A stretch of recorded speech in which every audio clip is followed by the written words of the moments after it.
ফিতরা কিভাবে আদায় করতে হয়, টাকা দিয়ে নাকি শস্যের মাধ্যমে, দয়া করে একটু জানাবেন। দেখুন, দুইভাবেই আপনার ফিতরা আদায় হয়ে যাবে। সারা দুনিয়ার মানুষ যদি টাকা দিয়ে ফিতরা দেয়, সারা দুনিয়ার মানুষই পাপী। ফিতরা খাদ্য সামগ্রী দিয়ে আদায় করা উত্তম, তবে এমন যদি হয় পর্যাপ্ত খাদ্য পাওয়া যাচ্ছে না, কিংবা ঈদের নামাজের সময় হয়ে গিয়েছে এখনও আমি আদায় করিনি, এখন কোথায় আমি গম পাবো, চাল পাবো, কখন মাপবো, কখন দিব, আমি তখন টাকা দিয়ে দিলাম, আদায় হয়ে যাবে। অথবা তবে যদি জাকাতুল ফিতরা হিসেবে দিতে চান, তাহলে খাবার হিসেবেই সেটা দিতে হবে। সারা পৃথিবীর মানুষ যদি টাকার ফেতরা দেয়, সারা পৃথিবীর মানুষের কারো ফেতরা আদায় হবে না, এটাই চূড়ান্ত। টাকা দিয়ে ফেতরা দেওয়া প্রমাণ করতে হয়, আবার মোহাম্মদ সাল্লাল্লাহু আলাইহি ওয়াসাল্লামকে আসতে হয়।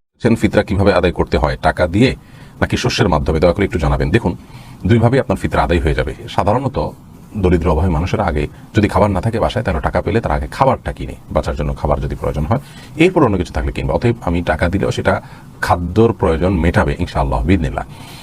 তবে এই একটা বিষয় জানতে হবে, যে রাসূলুল্লাহ আকরাম সাল্লাল্লাহু আলাইহি ওয়াসাল্লামের যুগে কিন্তু টাকা পয়সার বা মুদ্রার বিনিময় বা লেনদেন খুব একটা হতো না। তখন হতো জিনিসপত্রের আদান প্রদান। কিন্তু এখনকার যে যুগটাতে আমরা আছি, এখন মুদ্রার বিনিময় হয়। গরিবের জন্য এখন জিনিসপত্র দেওয়ার চেয়ে মুদ্রা দেওয়াটা বেশি উপযোগী। বিভিন্ন হাদিস থেকে দানের ক্ষেত্রে গরিবের জন্য যেটা বেশি উপযোগী হয়, বেশি উপকারী হয়, সেটা দানের করার উৎসাহিত করা হয়েছে। অতএব যদি কেউ নগদ টাকা পয়সা দেন এই যুক্তিতে যে এটা দিলে গরিব তার সুবিধা মতো তার প্রয়োজন মেটাতে পারবে, ইনশাআল্লাহ তার ফিতরা অবশ্যই আদায় হয়ে যাবে। ফিতরা খাদ্য সামগ্রী দিয়ে আদায় করা উত্তম, তবে এমন যদি হয় পর্যাপ্ত খাদ্য পাওয়া যাচ্ছে না, কিংবা ঈদের নামাজের সময় হয়ে গিয়েছে এখনও আমি আদায় করিনি, এখন কোথায় আমি গম পাবো, চাল পাবো, কখন মাপবো, কখন দিব, আমি তখন টাকা দিয়ে দিলাম, আদায় হয়ে যাবে। অথবা গরিবদের মাসলাহা, যেহেতু এটা গরিবের হক, এবং গরিবদের মাসলাহা যদি এখানে থাকে যে তাদের যদি টাকা দিলেই বেশি উপকার হয়, তখন টাকা দেওয়াটাই উত্তম হবে এবং দিলে আদায় হয়ে যাবে ইনশাআল্লাহ। কারণ আমরা সবাই যদি চাল দিতে শুরু করি বা গম দিতে শুরু করি, এত চাল এত গম, যেহেতু এটা ঈদের দিনের আনন্দের জন্য, ঈদের দিনকে এত চাল এত গম ওনারা খাবেন, ওই চাল বিক্রি করে ওটা টাকা দিয়ে পায়েস, সেমাই এগুলো কিনে নিয়ে আন, তো ঘুরে ফিরে একই কথা হবে। তো এই জন্য আপনি টাকা দিয়েও যদি দেন আদায় হবে, এবং যদি গরিবের মাসলাহাত থাকে সেটা আউলা। আমরা অনেক জায়গায় শুনেছি, বিশেষ করে সৌদি আরবের কথা শুনেছি, জাকাতুল ফিতরের বস্তা আছে, আটার বস্তা, এগুলো রেখে আসা হয়, গরিবরা এগুলো নিয়ে আবার দোকানে বিক্রি করে, কয়েক হাত বদল হয়ে দোকানদাররা সেখানে লাভবান হয়, গরিবরা লাভবান হচ্ছে না। ডক্টর জাকির, আসসালামু আলাইকুম। ওয়ালাইকুম আসসালাম রহমতুল্লাহ বারাকাতুহু। আর এই প্রশ্নের দ্বিতীয় অংশটা হলো, এখানে কি টাকা দেওয়ার অনুমতি আছে? এই প্রশ্নটার ব্যাপারে যদি বলতে হয় যে এখানে টাকা দেওয়া যেতে পারে কি না, এ ব্যাপারে সবাই একমত যে এটা হবে খাবার। অন্য কিছু দিতে পারবেন না, টাকা দিতে পারবেন না, গরিব মানুষকে জামা কাপড় দিতে পারবেন না, অথবা কোনো ফার্নিচার। এমনিতে দান করতে চাইলে আপনি এগুলো দিতে পারেন। তবে যদি জাকাতুল ফিতরা হিসেবে দিতে চান, তাহলে খাবার হিসেবেই সেটা দিতে হবে। আর স্পষ্ট করে হাদিসে বলা হয়েছে, এই হাদিসটা আমি আগেও বলেছি, যে দিতে হবে ঈদুল ফিতরের নামাজের আগে।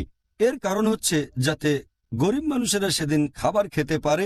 টাকা দিলে হয়তো অন্যভাবে খরচ হয়ে যাবে, তাই এটা দিতে হবে খাবার হিসেবে, যাতে করে এই বিশেষ দিনে তার পেট ভর্তি থাকে, খাবার নিয়ে কোনো চিন্তা করতে না হয়। তাই সবাই একমত যে জাকাতুল ফিতরা দিতে হবে খাবার হিসেবে। সারা দুনিয়ার মানুষ যদি টাকা দিয়ে ফিতরা দেয়, সারা দুনিয়ার মানুষই পাপী। এমন কোন মায়ের বেটা মাটির উপরে জন্ম নেয়নি যেই কথাকে, যেটা বললাম, এটাকে উল্টিয়ে ধরতে পারে। এরকম কোনো পথঘাট পৃথিবীতে নেই। আমি আপনার ঘরের ছেলে, কথাই ঠিক, আমি আপনার ভাই, এ কথাই ঠিক। তবে আপনি মনে করেন না যে আমি ধুলাই পড়ে থাকি। আমি আব্দুর রাজ্জাক বিন ইউসুফ 26 বছর থেকে ফতোয়া লিখি নিজে হাতে। কতদিন থেকে?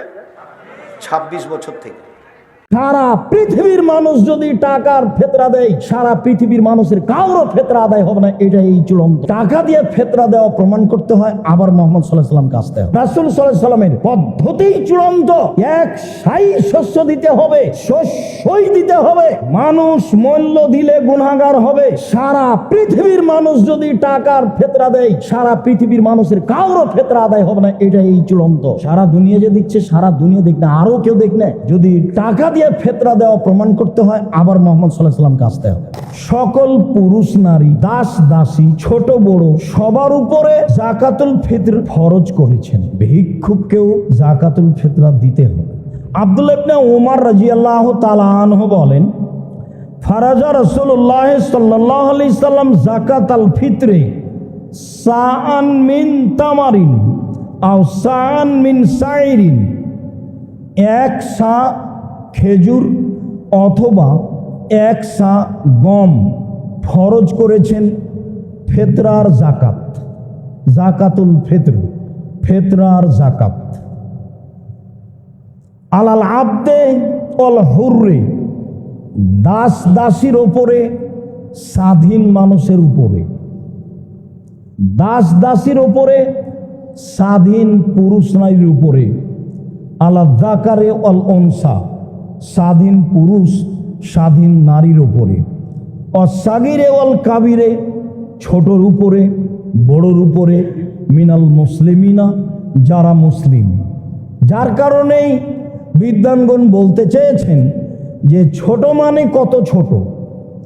ছোট মানে ঈদের মাঠে যাওয়ার পূর্বে যার জন্ম সেও একটা হলো এইটা, আর আরেকটা হলো যেহেতু সূর্য ডুবে গেলে রমজান শেষ হয়ে গেছে, অতএব সূর্য ডুবা পর্যন্ত যার জন্ম তার ফিতরা দিতে হবে 1 সা 2.5 কেজি।